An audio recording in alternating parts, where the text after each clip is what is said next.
Start recording. All right. So I had to go to the doctor today. You know what I'm saying? Like, fucking, sometimes you gotta go to check out, see what the hell's going on with you and whatnot. You know what I mean? And I figured out, you know, what the hell the situation was. But while I was sitting in the waiting room for like an hour and some change, there was nothing to read but the fucking newspaper. It's been a long time since I've had a chance to read a newspaper. I got to read my horoscope and shit. Apparently, you know what I'm saying? I'm supposed to spend dinner for two tonight. Considering the fact I'm by my goddamn self, you know what I mean? You know, maybe, you know what I mean? I'll fucking ask my pops if he wants to go out to dinner. We'll see what's going on. But in the meantime, you know what I mean? I was reading through and I saw that they're coming out with a new Shaft, and they had the review for the movie.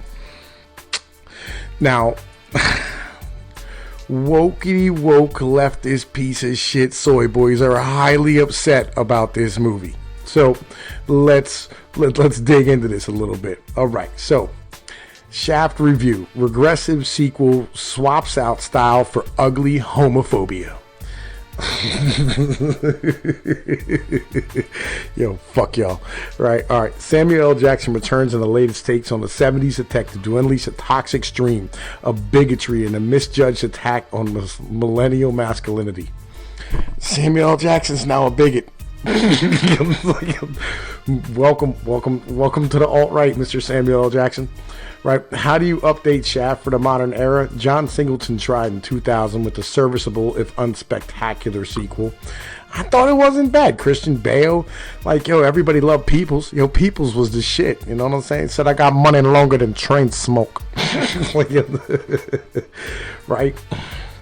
A rather asexual and anonymous follow-up to the far more stylish and distinctive original. Almost 2 decades later, and somehow we're even further from the right answer. Because it turns out that a 2019 version of Shaft probably wouldn't turn into an unabashed celebration of regressively misogynistic and homophobic masculinity. Yay. You know what I'm saying? Straight motherfucking yay. In ride-along director Tim Story, widely misjudged follow-up, we're given a Jordan Peterson level assault on so-called beta millennial males, a strange, angry attack on modernity that feels like the result of a group of bitter men griping about the metrosexualization of a younger generation. That's a legit problem. You know what I'm saying? Like, it's not like this isn't something that, you know, doesn't need addressed. You weak, weird motherfuckers walking around in your goddamn skinny jeans and shit with your female backpacks and whatnot. Like, you're not allowed to wear a merce if you're a straight male. You know what I mean? Like, yo, don't wear no purses. Like, for fuck's sake. Like, I don't understand, like, why this is such a bad fucking thing. And you know what, man? I'm putting this on BitChute, so I can basically say whatever the fuck I want. I don't have to censor myself. Man, fuck that shit. Real shit, man. Yo, fuck these gay-ass, fucking young-ass faggot motherfuckers, home. Legit. Like, yo, fuck them. Like, bitch-ass motherfuckers with no goddamn nutsacks and shit. Low-T, having-ass motherfuckers. Like, I got a beard, I'm cool. No, the fuck you're not, mother. I'll grab your beard and smash your face, you weird fucking coffee-swilling cocksucker. Right? In the latest incarnation, the younger Shaft, played by the undeniable, charming Jesse T. Usher, is a decaf coffee-drinking, gun-hating, women-respecting data analysis for the FBI. Sounds like a cuck to me. Which turns him into a joke and a punchline for both the film and his absentee father, played by a returning Samuel L. Jackson. He's disgusted to see what his son has turned into at the hands of his mother, a wasted Regina Hall. Aren't we all disgusted at what these fucking females have turned the males of our population into? Legit. Like, yo, convinced he must be gay, right? He determined to turn him into his idea of a real man as the pair investigate the death of a younger Shaft's ex-junkie friend.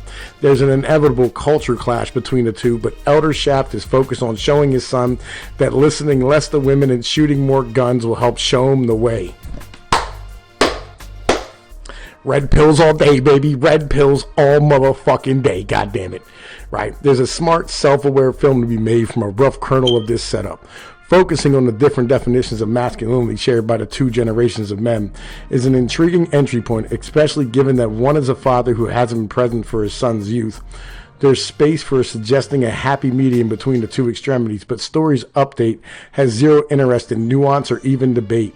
Yeah, man the fuck up, you fucking weak-ass motherfuckers.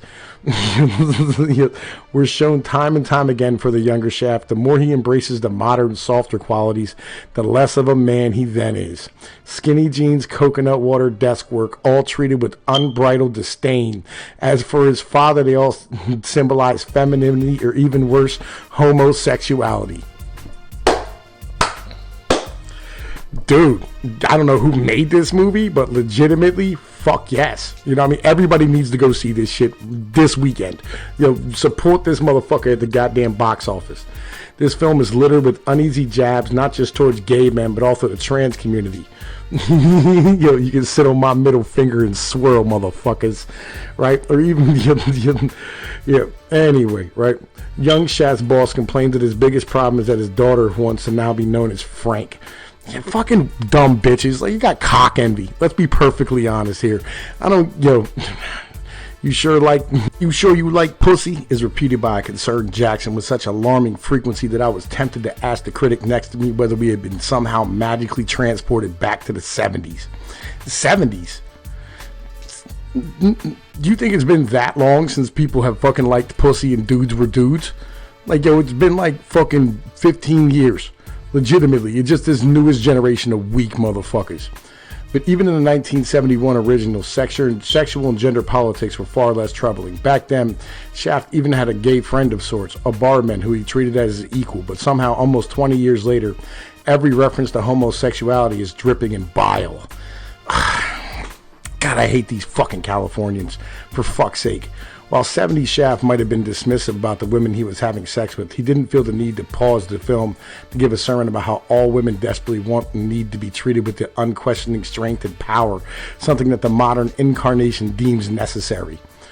Bitches like power, homie. You know what I'm saying? Like, it is what it is. It would be one thing if the film represented him as a dinosaur, but the script from a Blackish creator and Girls Trip co-creator Kenya Barris and Family Guy's Eric Barnow is too busy hero worshipping to bother finding fault.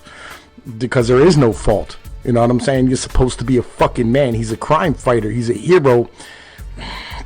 You're a worthless piece of garbage. That's it. You fucking dumbass Manhattanites. The film presents us with two outwardly strong female characters in Hall and younger Shaft's love interest played by Love Simon's Alexandria Shipp. But in any feistiness is soon overruled by their visible arousal of men being men. In one of the film's strangest scenes, younger gung-hating Shaft is forced into a shootout as his date watches smiling, turned on by his bloodthirst. Yeah, man, you know what I'm saying? Bitches like guns, in case you ain't fucking noticed. Maybe if you leave Manhattan or leave LA, you'd fucking know that. Similarly, Hall's date with a beta male who's treated with contempt for having manners and being scared by another shootout is interrupted by a swaggering Jackson, the man who abandoned her with the baby, making her quiver by showing off the two women he has arrived with and embarrassing her date. Even outside of the script's aggressively repeated bigotry, the shambolic Scooby-Doo plot struggles to grab even the slightest amount of attention. There are half-assed attempts to modernize a familiar narrative with references to an Islamic church and men suffering from PTSD, but it soon devolves into dull, by-the-numbers, jarring, over-sentimental sitcom when action arrives at so haphazardly choreographed, especially in a shoddy, confusing shot finale. Man, listen, you just a hating ass motherfucker, home. Goddamn fucking neck-bearded having piece of garbage. What's this motherfucker look like again? Hold up. Wait, here he is. Yup. How many dicks you think he sucked? Jackson shamelessly showboats throughout, but his charisma is buried underneath a shtick that becomes so gratingly obnoxious. I almost applauded when Richard Roundtree's original Shaft made his inevitable cameo.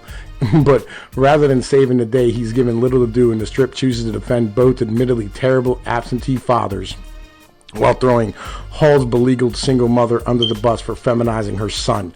Well, yeah, you know what I'm saying? Like, maybe, you should have told Shaft. I'm pretty sure he didn't even know he had a fucking kid. Jesus fucking Christ.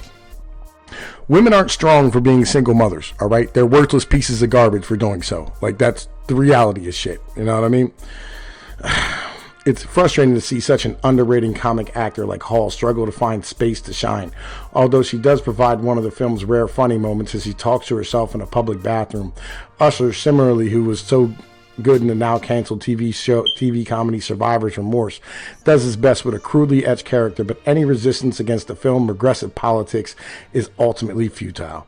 The mission in Shaft is to break down a modern definition of masculinity, to toughen up delicate qualities such as hating guns and listening to women, and the return of the good old days instead. While Jackson's ribald relic might succeed in forcing his son back into the past, this embarrassingly tone-deaf film fails to take us with him.